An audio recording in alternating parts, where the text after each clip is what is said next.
Saturday feed. Peter Thomas Fornatel still here with you in the suites at Gulfstream Park, and joined, as we were before, by Matt Bernier. Matt, how are things?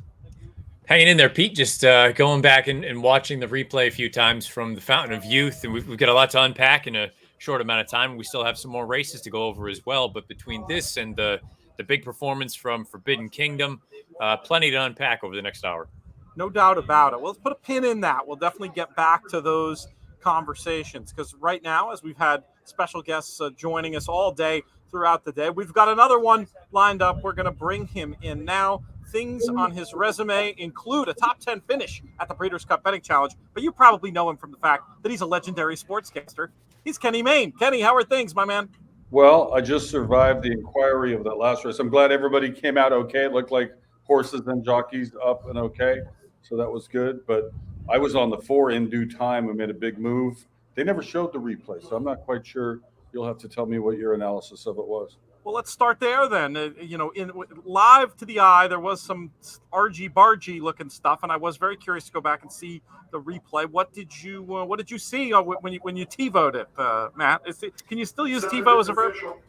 I've got another thing that we use, but point being, we've got it recorded. So going back and taking a look at it a couple times, Paco Lopez had a ton of horse on In Due Time, but he was in behind the wall, and you had about 5 of them strung out at about the quarter pole or just outside the quarter pole. Paco tried to kind of bull his way through. That's when you saw the contact begin. High Oak was the one that went down. You saw, obviously, Galt was involved in it as well, both of the Bill Mott horses. And then in due time, eventually kicked on and was able to get up for second, finished quite well behind Simplification. For anybody in Kenny's shoes, good on you. Stayed up, I suppose. In my opinion, it could have gone either way. But point being, it was an unfortunate way for the race to unfold, but good on the connections of Simplification for getting the job done, getting 50 points, and he has assured himself a starting spot in the Kentucky Derby in a few weeks' time.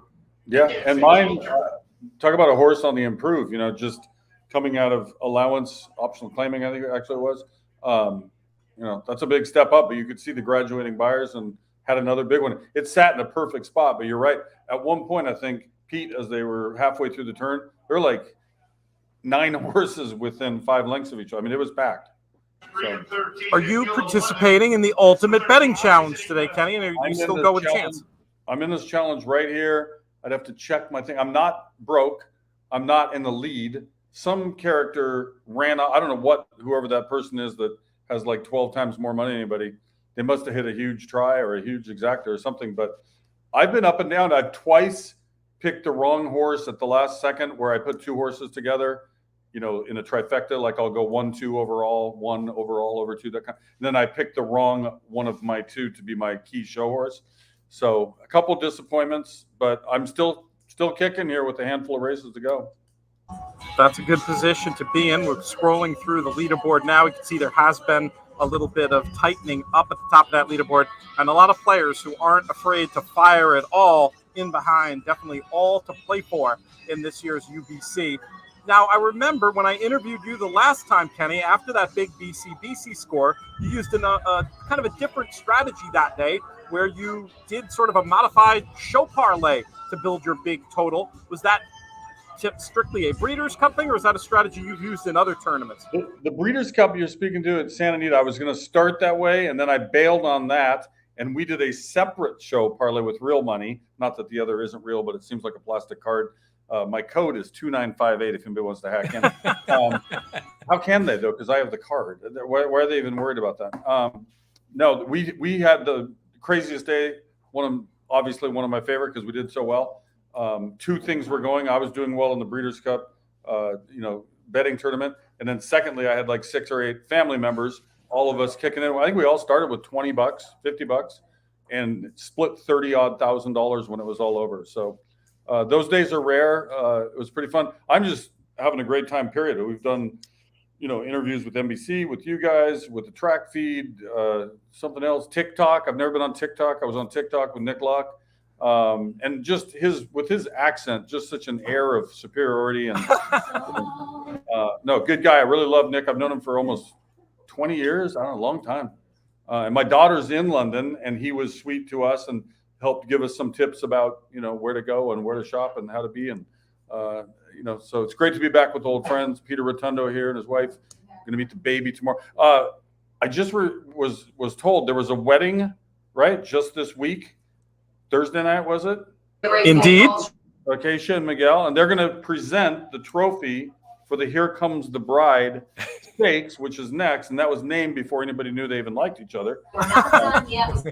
And they're going to be here to hand out the trophy, or at least hold it up like I did earlier. So it's all kind of coming together. We'll see if the name awareness or the name connection actually works out. And I like that horse.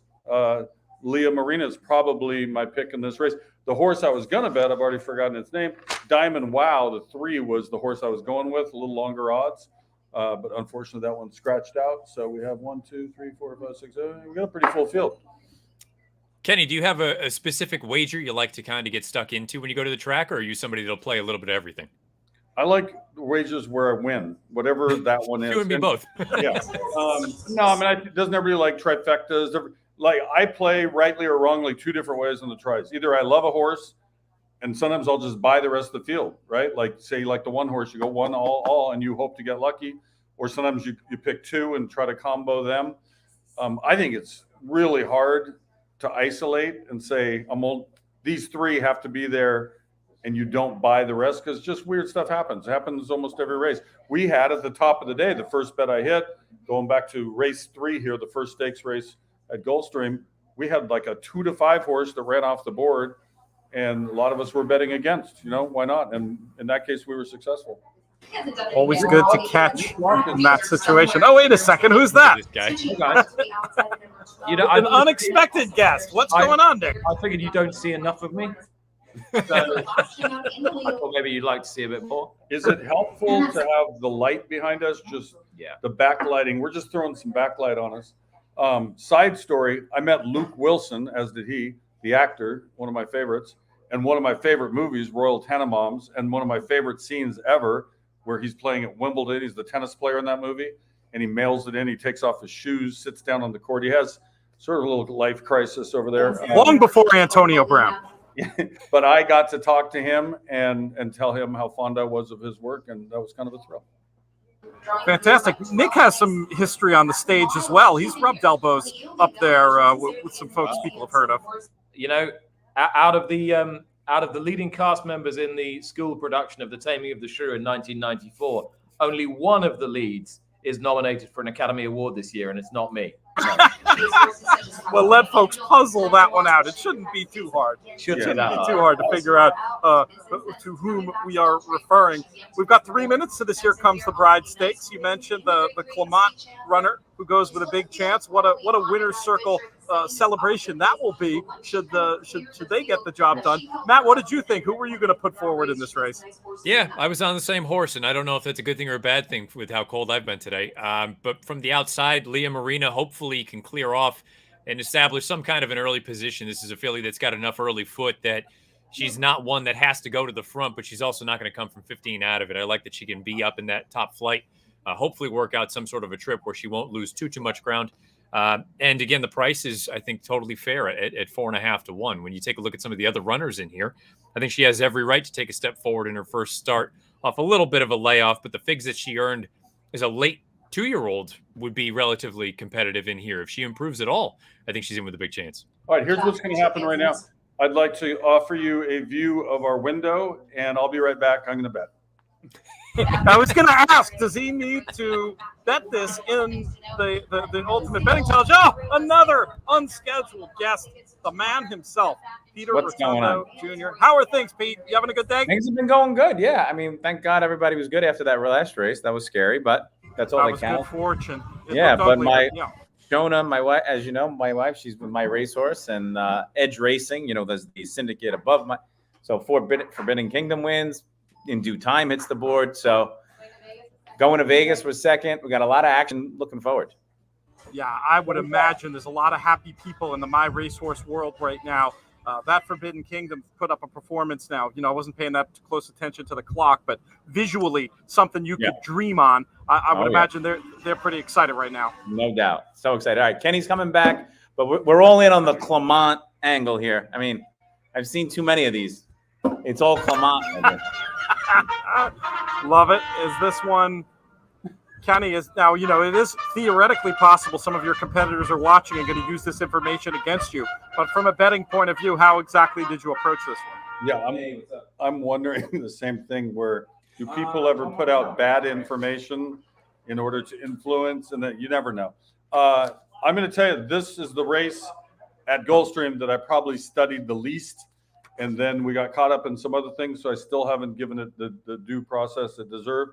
Like I said, Diamond Wow, I was going to take a shot at a horse. I thought it had a really good chance in here. I'm not sure why the scratch happened. Peter told me about the whole wedding connection, the name of the race, and I like the horse. I mean, the improving buyers, that was the stakes that it just won.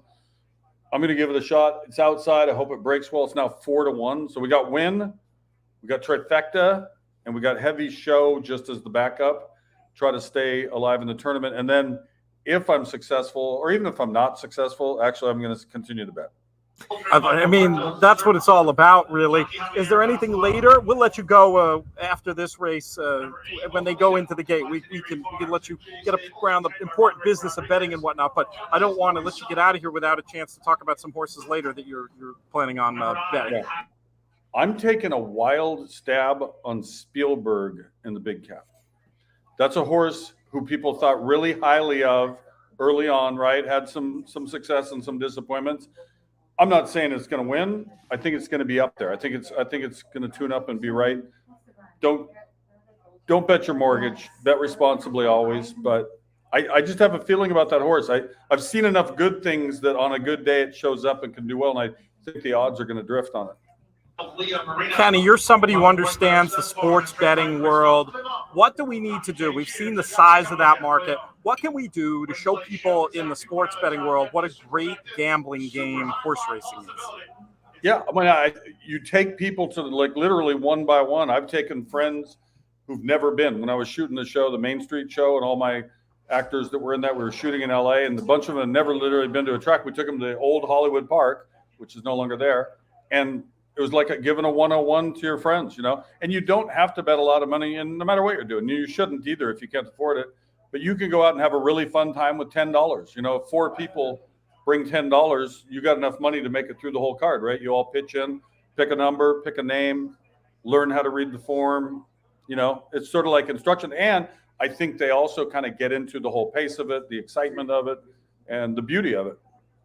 I've often thought that actors and people in the service industry, untapped market for us, people who work weird hours, and I think generally speaking have an appreciation for maybe what we'll call the quirkier side of things, the kind of enjoyable people watching you get here at a place like Gulfstream Park. I would imagine you've seen some interesting characters today. 100%. There's more going on than just the race, which is obviously the main thrust of it. But you have a good time. You're having fun with friends. You're talking between races, or you're teaching people how to do it. And you go to some of the big events, or Del Mar opening day, or some event such as that. And people are going to see, like, this is kind of a fun place to hang out. And I think a lot of people get hung up on, they want the constant thing. They want another deal dealt to them, like blackjackers. It's like, I actually appreciate this way more. Like, the pace of it slows down. You got to figure it out. And I think they don't understand, the people who are novices. You're playing against the other people. It's not the house takes its cut every time. Doesn't really care unless there's a minus pool, which is rare. Who wins. And so you're trying to outthink, the rest of the crowd. And that's especially for the big ones, whether it's Triple Crown Series or the Breeders' Cup. That's you want to win, but it's kind of half. The ego trip is part of, like, I was right. I said that horse was going to do it. That's kind of a fun thing if you're into it. My great friend and mentor, Harvey Pack, always used to say that is the great thrill, to be able to hold up that ticket and say to your friend, I have the winner and you don't. Well, hope we have one here. They're slowing things down so we can get some more action. The 12 is 4-1. I'm feeling good. Let's get a good break, slide on over, whether outside of the front or way back, find some space, and then make one big run. Godspeed to you. Godspeed to this filly and this spot, Kenny. Can't wait to have you back on our airwaves soon. Always a pleasure. Okay, thanks for having me. Good luck always. Thanks, Kenny. Good stuff, really. Hey, Pete, anybody that's looking to tail Spielberg in the big cap, do with it what you will. Recently has been working out with Cezanne, who we saw win earlier in the San Carlos. Also has been working with Under the Stars, who we saw a few weeks ago win the Santa Ynez. So, look, you're going to get a price on Baffert in a big race in Southern California. You can do a lot worse than Spielberg. It's not a race. There's good horses in the race. Don't get me wrong, but it's not the kind of race where you have consistent fire every time horses, and it's a wacky idea to go with a long shot. I picked it formfully, but it definitely seems like a good pond to fish in if you're looking to make a score with a horse that's going to be a big price. Did you like anything here? I was super boring. I liked Spenderella, who's a little too short, and I liked Opalina. I was going to mess around with a little 4-8. But I've been overtaken by this wedding angle. I'm kind of rooting for that, even at the expense of myself. It's too hilarious. When the stars aligned, you just got to go with it, Sometimes you can't question fate like that. As the clouds rolling in here at Gulfstream. We'll send this one to Pete Aiello, and then we'll come back after the race with our next special guest. How'd you make your money? Soul of an Angel. Then Lemieux. 2 more. Bally Del Sol and Leah Marina. Leah Marina. Tyler Gaffleone to the outside gate. All set. And runners away, and Here Comes the Bride. Leah Marina comes out firing. Lemieux has speed, but Spenderella is going to beat them both to the lead. Spenderella to the top. Lemieux is second. Leah Marina angles over and saving ground. Mischievous Kiss. Back from there, it's Beside Herself, who's inside of a wide-running Bally Del Sol. Then it's a length and a half to Opalina. How'd you make your money? 3 wide, last leaf toward the rail. On hold behind them is Dia de Sol. Then it's a gap of another 4 lengths back to the trailer. The trailer is Soul of an Angel. They go to the backstretch now, and the leader is Spenderella. She leads by a neck. On the outside, Lemieux keeps her honest well second. 3 better than Mischievous Kiss third.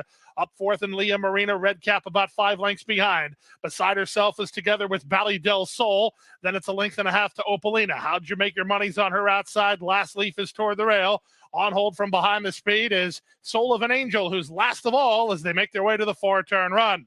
Spenderella has the lead. Lemieux tries to cling to her. They've put on some big-time speed. Look at them go away. They're 8 in front of third running Mischievous Kiss. Then Leah Marina and Beside Herself trying to wind it up between Opalina. Opalina's in the blue and white, splitting horses with about 8 lengths to make up.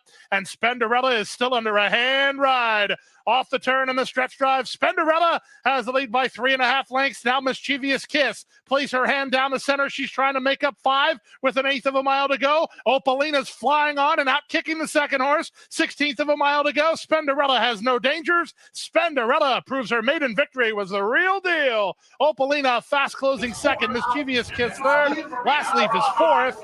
And then it's Leah Marina for the high 5. That's a nice run right there. I would say this was a filly who had shown such promise on debut for her pals at Gainesway from a good female family. No surprise to see improve in that spot, though. The margin of victory was certainly a little bit of a surprise. Well, and the tactics were interesting as well. I mean, when they had put 7 on the second or the third and fourth place runners going into the far turn, I said either this pace is off the charts fast or the other riders have fallen asleep. It's probably a combination of the two, and this is just a very good filly for her to do what she's done in 2 lifetime starts. I think it bodes well, especially for somebody like Graham Motion, who I feel like, I don't want to say doesn't typically run the best stock down at Gulfstream, usually waits until we move up a little bit farther north. For her to be doing what she's doing at this point, I think it bodes well for what we might see over the summer when we go through the Mid-Atlantic, when we get up into New York. She could be the goods. It is interesting because that type of uber aggressive ride, which was absolutely perfect in this spot, plays a lot better at Gulfstream than it does at Keeneland.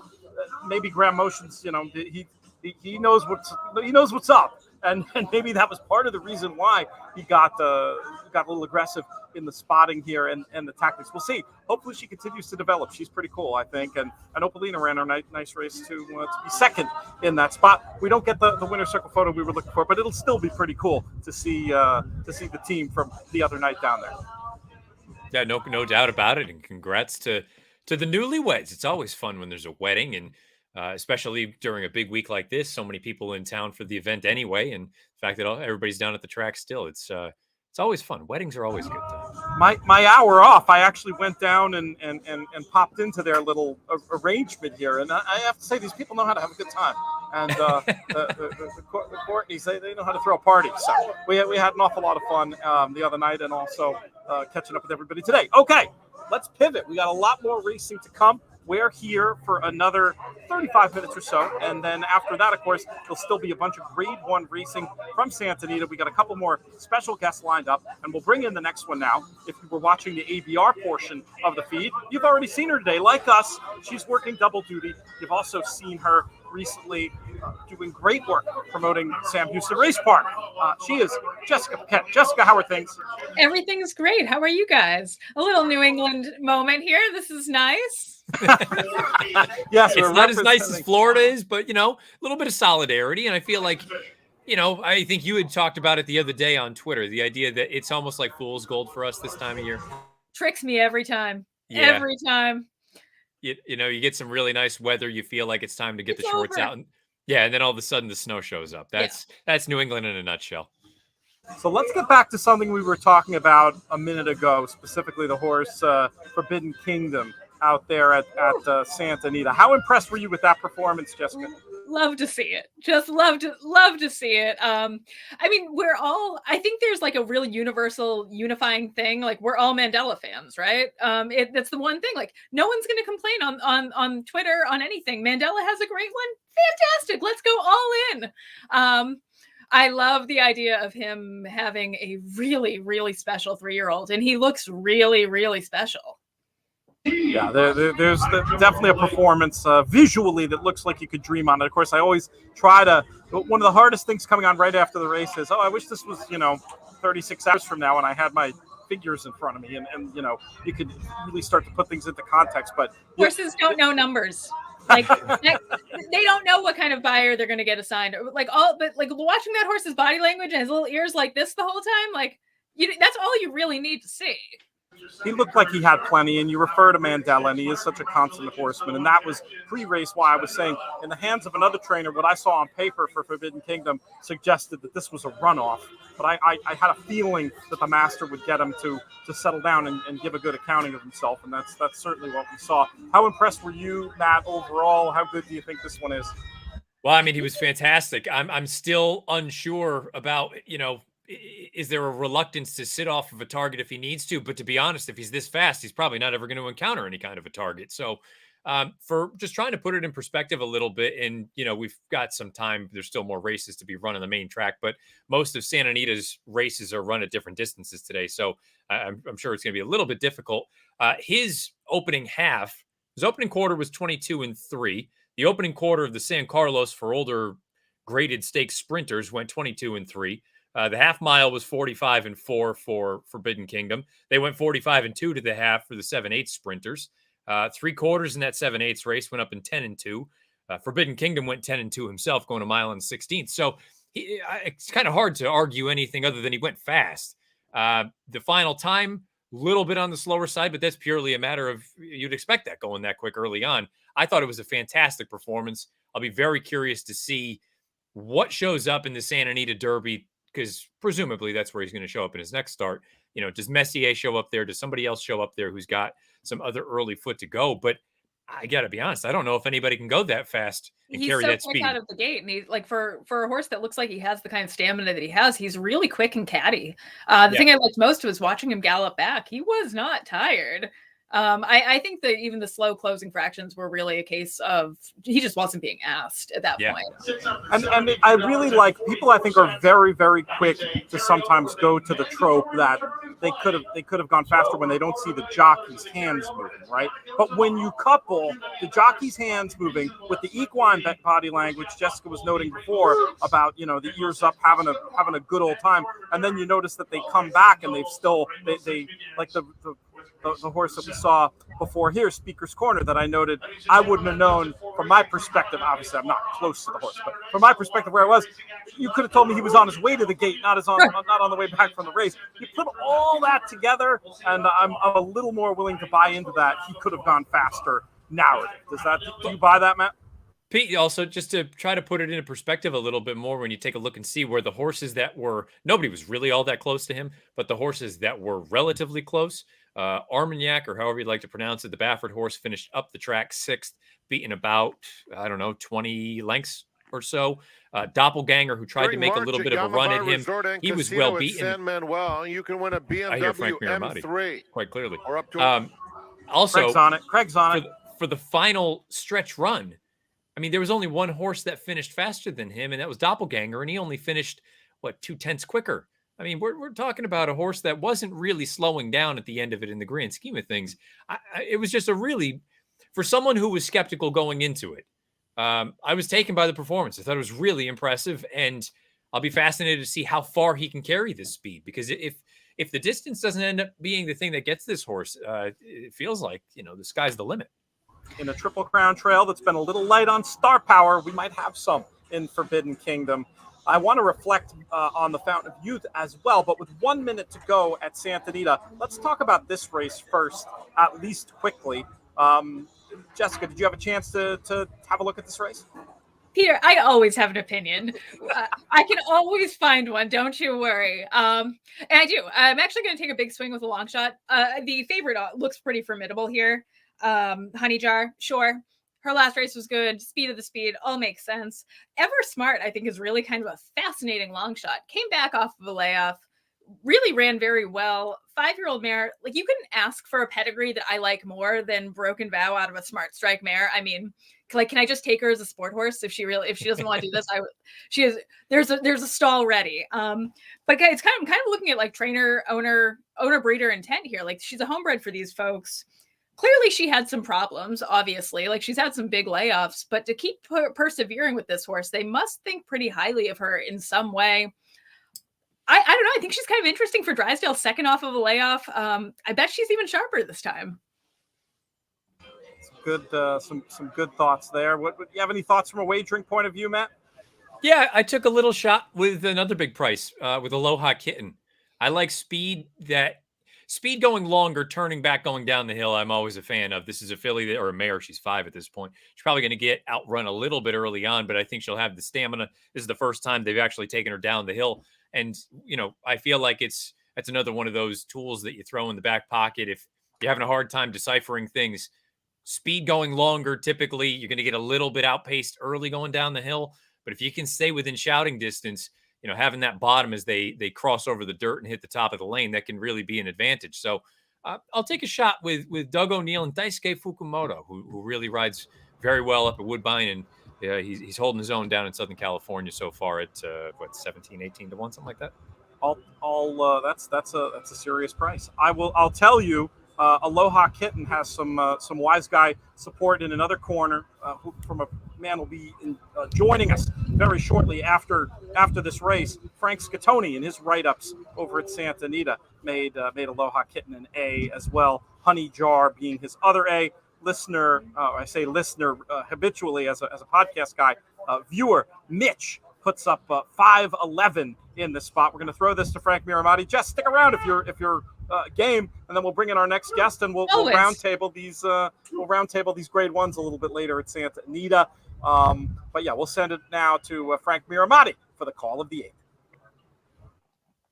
8th. Aloha Kitten will be next.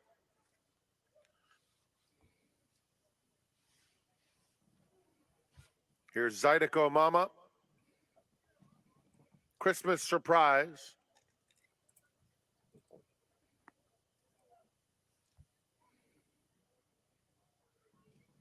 Honey Jar. Alone.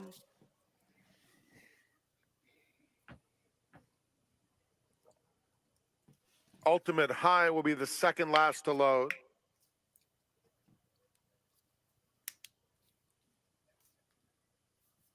Ultimate High. Gray mare going in. Thrump's Dream to the outside.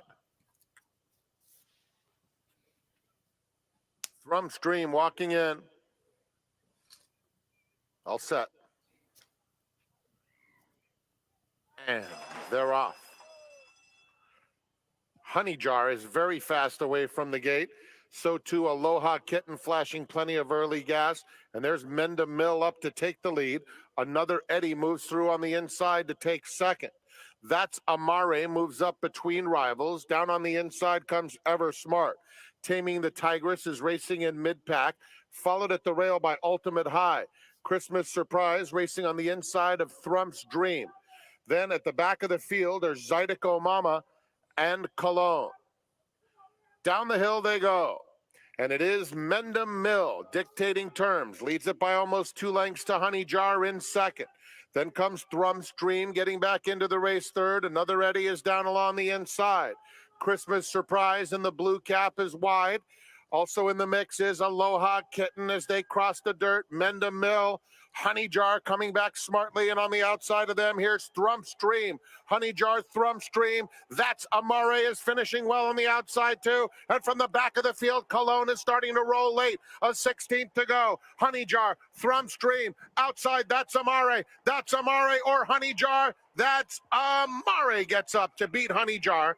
Then it was Thrump's Dream in third. Fourth went to Taming the Tigress. And then it was a photo for fifth between Cologne and another Eddie. When the moon hits your eye like a big pizza pie, that's Amare. Getting the job done in the shadow of the wire. And posing that upset that we posited might be happening there. What did you think of the run, Jess?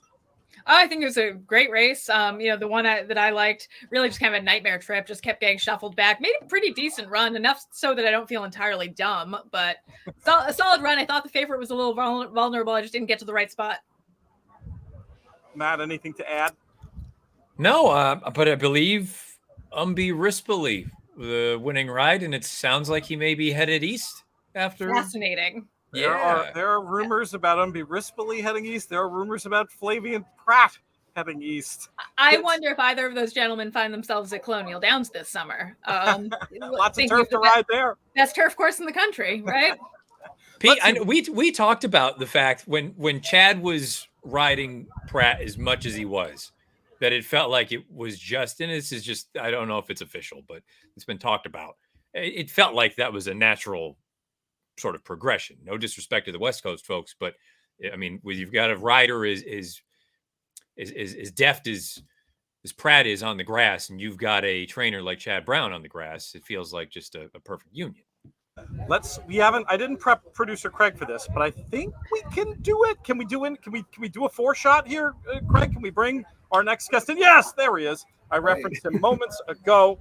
You know him from the fine work he does in a number of different places, but right now you'll find it over at santanita.com, doing his matrices for both the late pick 4 and also the golden hour pick 4. My frequent betting partner, co-author, you name it, Frank Scatoni. How are you, my man? I'm doing good. Twice in one weekend. To what do I owe the pleasure? You owe the pleasure to First Saturday. We're pulling out all the stops here. So here's my first question. We'll go off topic before we dive into these stakes races or do any reflection about today. Let's say these rumors are true. Let's say 2 of the top guys in the California riding colony are not going to be applying their trade out in California, but back on the eastern part of the country. Who would be the riders you'd be looking to like pick up the slack? Who do you think is ready for an opportunity to step up to the big time? Well, I think Juan Hernandez would be the number one guy to move in. If Rispoli and Pratt both go back east, then Hernandez is the guy to take charge. He's riding really well. He's adapted from the Golden Gate down here. He gets on a lot of live mounts, and he gives his horses every chance to win, which is what you expect in a jock. Other than that, I mean, I don't want to dog the Southern California colony because it's my circuit and I follow it so closely, and we have some decent riders out here, but I think the level of talent drops off precipitously from Rispoli, Pratt, and Hernandez. It goes down pretty greatly. So in a way, that could be looked at as a positive, right? Because now as a handicapper, you don't have to worry about Pratt being on a 3 to 5 shot in every race. Kind of opens things up a little bit. And if you have some young, hungry jockeys who are getting on better mounts, might give them a chance to elevate their abilities and perhaps give it a more level playing field, which would be a better opportunity for the bettors. It's a story to follow, that's for sure. We'll wait. We're talking about rumor. We'll wait to see till this stuff is fact, but we shall see. We've got 3 Grade 1 races left at Santa Anita. We're here for another 20 minutes or so. We'll talk about those. We'd love to hear for you out there watching what you like, what you think is going to win in these next 3 races, or you can just give us a shout in the comments and let us know who you are and where you are. Those things that we always like to know when we're doing these live streams. But I think without further ado, we should do our sort of on the In the Money podcast. Sometimes we have what we call the final answers segments, which races we've been talking about all week, but now it's sort of put up or shut up time. We can talk about them in terms of potentially a wagering approach, or just as simple as who do you like here, who do you think's going to win type of a situation. The next race coming up, we will not be on air for it, but we'll throw right to it before we get out of here. That's going to be race number 9 at Santa Anita, the Beholder Mile. Not exactly, I'm just going to go ahead and say it, not as scintillating as some of the action we've seen today with this scratched down to a short field. Jessica, what do you think about this race right now? Is there a horse you're interested in? Maybe we can kick off a late pick 3 or something like that. Now you're going to have to forgive me. Who scratched out? Because I have not really looked at This race did not light my soul on fire like some of the big field turf races. I don't blame you. Founders Day does not go. So we've okay. Well, I was not considering her to begin with. So, and Vuitton looks very tough. The layoff's a question, but this is sort of you pick one of the favorites, right? I didn't see a lot of ways to get clever in particular. I know Vuitton has definitely come in for some wise guy support, especially at the prices. I was having trouble just pace-wise seeing past as time goes by. Matt, is there anything more clever than the two favorites in this spot? Well, I mean, it's not clever. It's probably a dumb opinion, but we talked about it earlier in the week that I just, Varda's already a grade 1 winner. I don't know. I think it seems a little odd that they would just run her here just for the sake of running her here. Now, I did look over on XBTV earlier in the week, and she was effectively just as time goes by's workout mate in the most recent run. So she's probably not good enough, but I've never been thrilled with En Vuittant as time goes by. Honestly, I don't really love her either, but it does seem like it's hard to get past those two. If you were trying to get cute, maybe it's Varda, but again, the layoff for Varda is a big question for me. Especially, yeah. I think it's worse. It's harder for fillies too, because at a certain point, you wonder when hormones start kicking in, if they've been on the farm for an extended period of time. And I think they're a little harder to really get back to racing condition than a gelding in the same situation. That's super interesting, because I always think of fillies like in terms of getting them fit. When they do those really early 2-year-old races, I always love fillies because I feel like at that point in their life, they're easier develop to get faster fit. Than you guys. Lighter framed, there's a logic to it, but that's super interesting about layoffs. That's a point I'd never thought about. Frank, let's bring you in. Double question for you. First of all, your thought on the idea of the winner here in the Beholder, but also as a guy who writes a lot of multi-race tickets, when you have a race that looks a bit like a match race on paper, are you more inclined to try to lock it up and use both of them in some way, weighted combinations, etc., or do you like to pick one or the other and go for it? Yeah, I mean, I don't like to use two short price horses as A's in a sequence. So to me, it would be between as times go by and in Vuitton. I pick one of them and make that horse as an A. And then if I wanted to use another A, I'd look for something a little fuzzy like Mr. Bigley. Let me go to the form. Miss Bigley. I know she's not as good as these, but if Vuitton, as time goes by, is going to go to the front, right? She's going to be on the lead. Vuitton's going to have to try and keep up with her, chase her, not let her get away. If those two go a little too fast, maybe Miss Bigley could clunk along and pull off an upset. At that price that she'll probably be, I might make that horse an A along with as times go by an A. And this way, if I'm wrong about the favorite, I at least have a price going forward. I don't want to waste money doing a 6-5 and an 8-5 as my A's going forward. Harry in the comments is with that idea of Miss Bigley, suggests that she may shock the world. Hey, it would be a shock. Biased. I liked her last time, so I'm inclined to take a last time was the time approach. But I think we've probably spent more time than we needed talking about that race when we've got comparatively much more interesting stuff coming up in the final two races at Santa Anita, starting with race number 10 in about 45 minutes from now at 7:29 scheduled post time for the grade 1 Frank Kilroe Mile. As it is so many years, this is a really interesting wagering affair. We talked about it a little bit on a whole bunch of shows, but really curious to get final answers from the assembled team, starting with you, Matt Bernier. Well, Pete, you and I texted a little bit the other day, and I won't, say what you and I were saying going back and forth, but I feel like I've never loved him, but I feel like this is Space Traveler's race, where if he shows up with a replica of that Pegasus, which he was unfortunate based on the trip, saved every inch of ground, had nowhere to go at the top of the lane, eventually shot down to the inside and finished really well. I think this is a field that he can beat. I love Count Again. He's always been one of my favorites.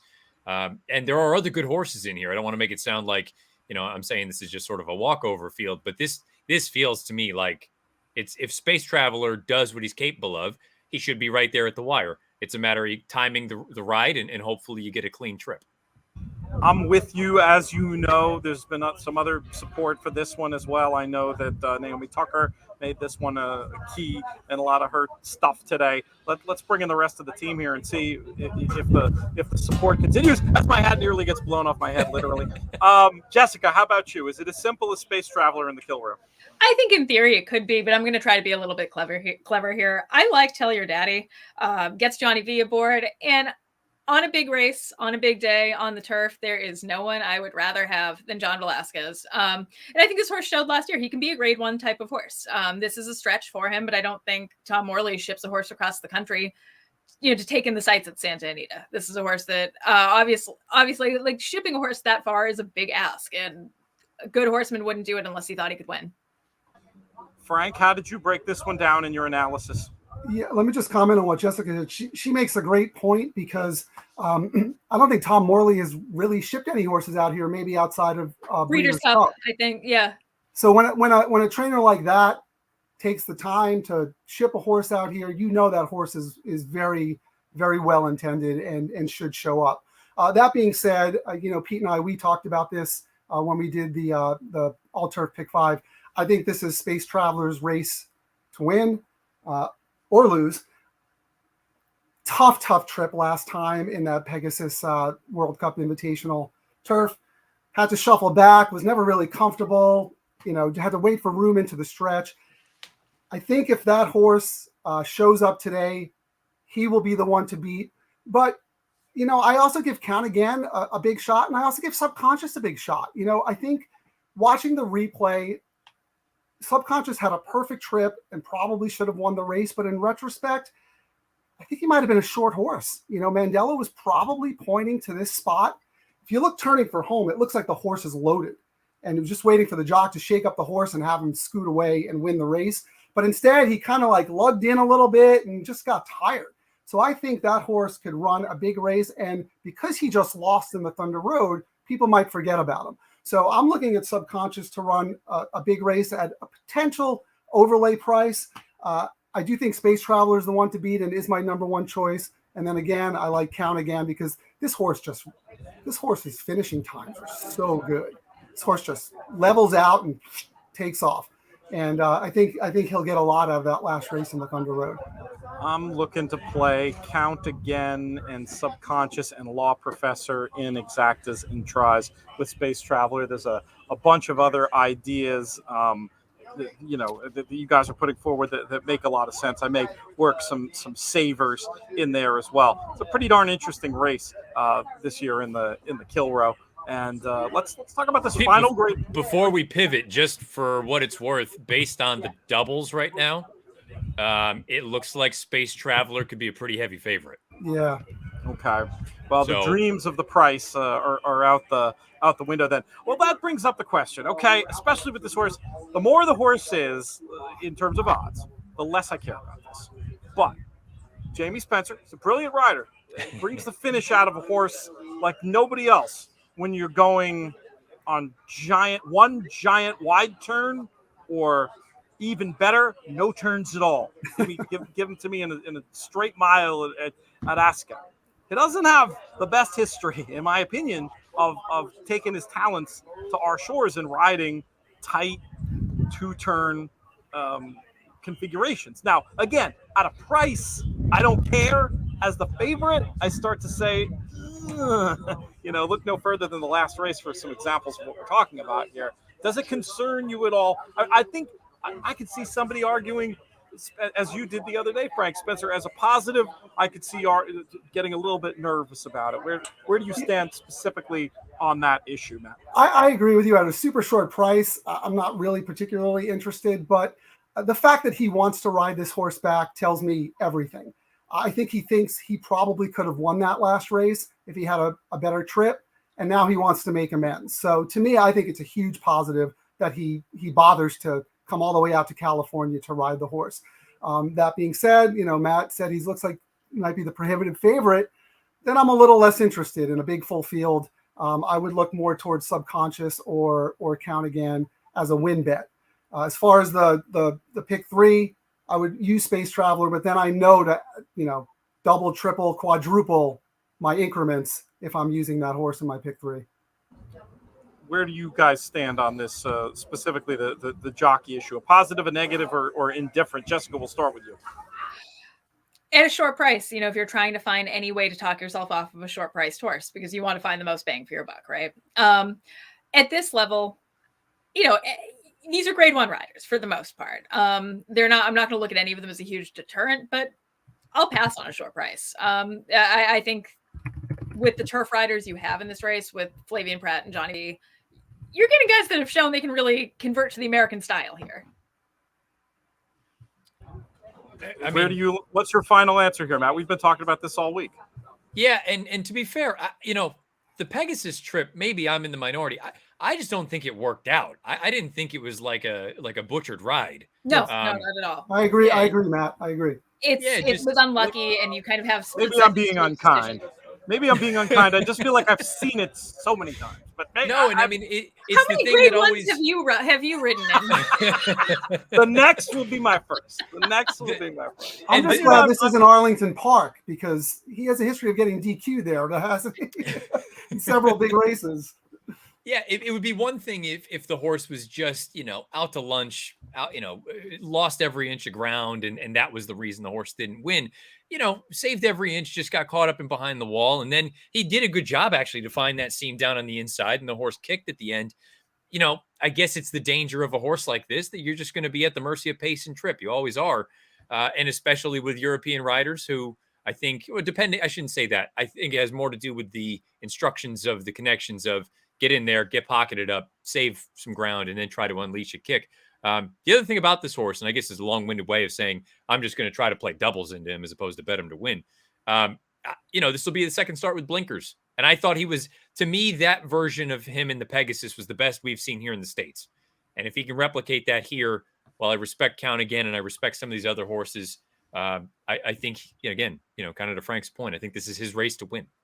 Some of this comes down to the different qualities in different turf horses, and is part of the reason why we value horses so much that have that ability to quicken and have that tactical speed to make their own trips.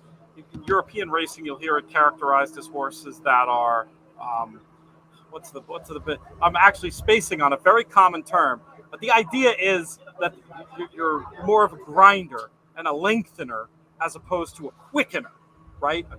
And the quickener in these USA configurations is always going to have a huge advantage. To think about an example of a galloper, I guess is maybe a better way to say it. Think about a horse. Think about a lot of these Aidan O'Brien Galileos who come here, and they take forever to get going. And then they go and they're absolutely flying. And the littlest stop, the littlest trouble can be like a huge problem, major issue, start all over again. That style, very, very tricky here. I do think Space Traveler is more of a quickener. I mean, I think he has that turn of foot, even though he's got that closing style. Anyway, super interested to see how the thing runs at this point. Any closing thoughts on the kill row from anybody before we pivot to our final grade 1 of the night? Best race it's one of the best races on the card today. If Delaware wins, I'll bash my head off the wall. Oh, that horse! How many times have I gotten suckered into that horse over these years? I feel like he's good. He doesn't. Never would I pick him. Yeah, he's good. If Chad couldn't get him to get the job done, maybe Patty Gallagher can. I don't know, but he's a horse that, shipping west, maybe at a price you could use him underneath because that's typically what he does. He likes to nibble a little bit, but I wonder if he likes the firm, hard turf course. But they got some water. They did get some weather, right? So I don't know if it's really. That's so funny that you say that because we all assumed that because of the canceling. But when Michelle was on before, she said to that point it hadn't rained. Now there were a lot of clouds there before. So it's just possible. a notion of weather. Okay. Yeah. Okay. I think it rained a little bit yesterday. I think it rained some yesterday. So he's one who I do wonder if he really does want that like tight, hard, like West Coast turf course. Maybe that's the thing for him, and he's going to make this will be the day. That would pay $50. Yeah. You've bet this horse a few times, Matt. Is that what you're telling us? I mean, I feel like Saratoga. It was every the past 2 years. I got suckered into him. every time. Yeah, and either it was pace or he had a great trip and he just didn't kick or whatever it was. It was always something. And just ran well enough that you'd be like, next time, this is going to be the time. Yeah, it burns a hole in your pocket. Let's talk about the big cap for a minute, team. The linchpin of the day, the race that will most likely decide who wins the Ultimate Betting Challenge. A leaderboard we'll have a look at again in a little bit. A lot of people are going to be live in the all dirt.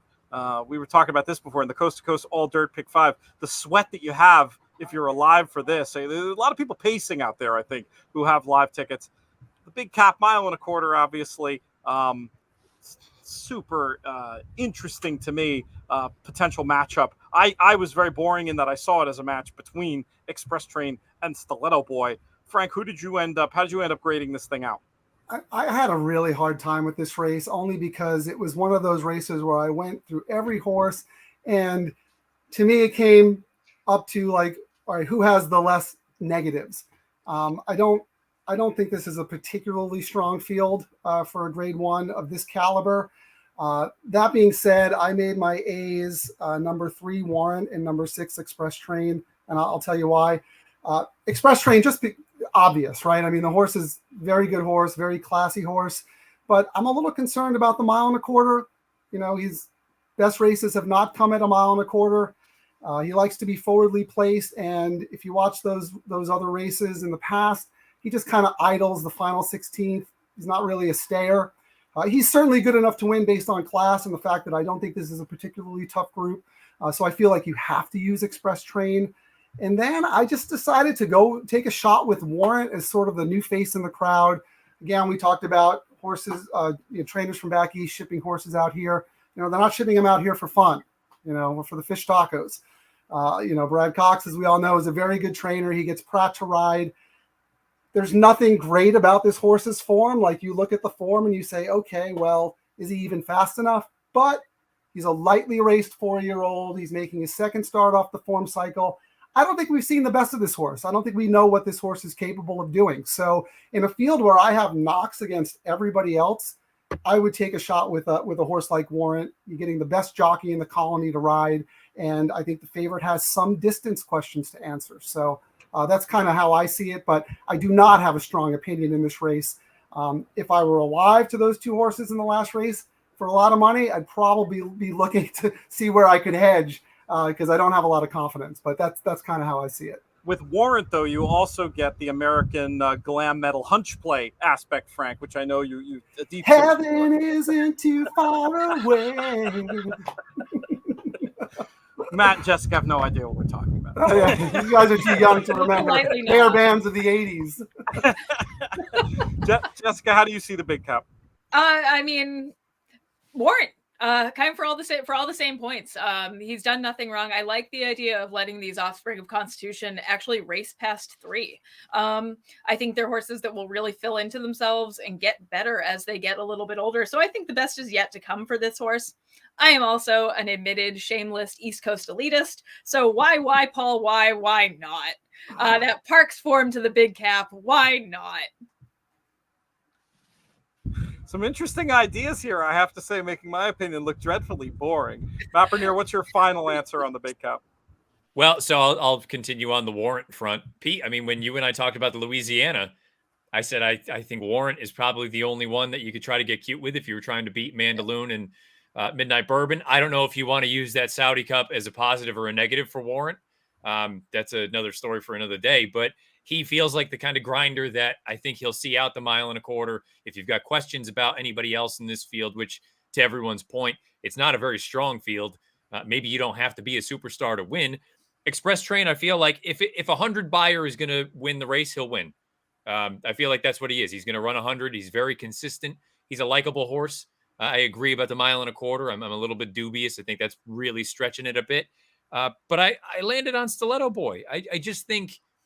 I think a lot of people look at him and say, well, somebody had to run third in that Pegasus, but I actually think he's a decent horse. And maybe I'm overestimating his chances a little bit, but his last 3 route races on dirt, I thought were all really good. And maybe he's not an A1 type of horse, but I think there are races for him. And I'm just glad that the connections, don't want to say didn't do anything wild, but this is a very logical path for a horse like this. Don't send him to Dubai. Don't send him to Saudi Arabia. Keep him at home. 1.25 miles, maybe it's pushing it a bit for him, but in this race, he's going to be the favorite. And I think he's an honest type. I don't think he's a superstar, but if you plot things accordingly, I think you can do a lot with a horse like this. And, he's not going to be the fanciest or the best price, but I think he's probably the most likely winner of the race. Let's do a final leaderboard update of the Ultimate Betting Challenge before we get ourselves done and dusted for this very special streaming broadcast. Been so much fun here all afternoon with folks. Christian Helmers maintains his lead. It's gotten a bit more narrow, and with a top-heavy prize pool, I expect people will be coming and firing. Ron Myers, a former winner of the Kentucky Derby Betting Challenge. Dick Girardi, the legendary turf rider and member of the Beyer Speed Figure team. Joe Rosen, who has made some noise on the NHC Tour. That guy in fifth, Dave Portnoy. I think I heard of him. Tony Joe making a move. Another guy will be firing. Gary Sutton, Ivan Cuellar, Jake Ballas, our buddy, Black Type Thoroughbreds up there. Stephen Wells, Don Chung, Marshall Graham, no stranger to big contest success.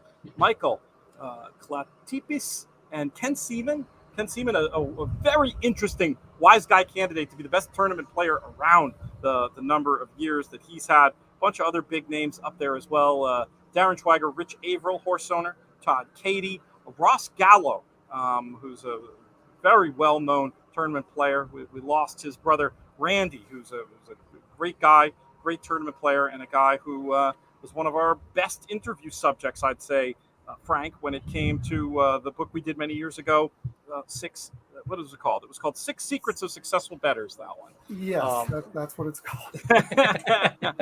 Not in print I know it's anymore. been a long day for you, Pete. You guys have done a great job. Well, It's a long day. You're very kind. It's a lot of fun, and we're hoping to do more of this kind of coverage. Before we send it home, the only other thing I want to do is a handful of thank yous. Let's start with producer Craig. We had him working overtime today, putting this show together. And then everybody who stopped by through the day, Jonathan Kinchin, Chris Felica, Michelle Yu, Jeff Siegel, Naomi Tucker, Dan Torgman, Nick Tamaro, Peter Rotundo, Jessica Paquette, Frank Scatoni, and of course, Matt Bernier, the rock throughout all of this, doing good things like, instead of just speculating wildly about the time, actually doing a little bit of cross race time analysis to let us know, yes, Forbidden Kingdom is really good before we have the figures in hand. So anyway, thank you to the team. Thank you to all our friends at First Racing as well, especially Peter Rotundo and Aiden Butler. Hopefully we'll get a chance to do some more fun stuff like this, because I got to say, this first Saturday concept, it's a winner. Thanks most of all to everybody out there watching, taking the time to make comments, etc. We really appreciate it. This show has been a co-production of First Racing and In the Money Media. On the In the Money side, our business manager is Drew Coatney. Our chief creative officer is Jonathan Kinchin. I'm Peter Thomas Fornatal. May you win all your photos.